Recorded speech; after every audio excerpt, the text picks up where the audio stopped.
This is a 3-minute message brought to you by Redemption Church, Delray Beach.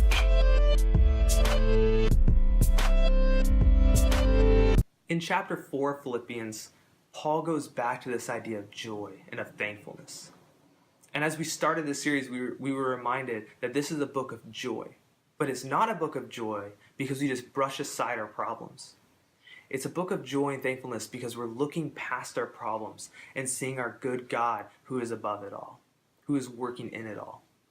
And he reminds us that to give thanks in this chapter is reasonable.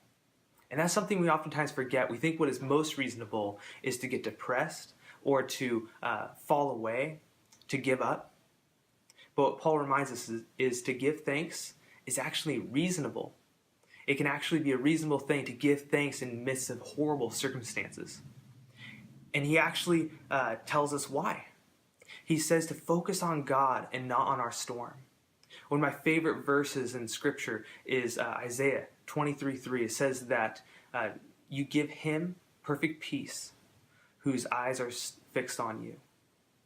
And Paul applies that truth here and says, well, whatever is true, whatever is honorable, just, pure, whatever is lovely, commendable, focus on these things.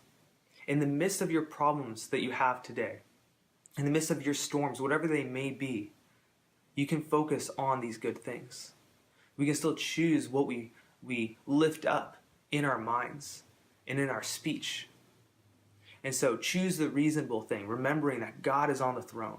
Even a quarter can block out the sun if you move the quarter too close to your eye. But when you pull that quarter away, you see the sun is far bigger, far greater than that quarter. And so I encourage you, remove those problems from so close to your heart, so near to you, and realize how much bigger our God is. Realize how reasonable our joy is. Realize how reasonable it is to serve Him, to love Him, to thank Him, to enjoy Him. And so today, take a moment and focus on those things that are pure, honorable, just, praiseworthy. Meditate on these things.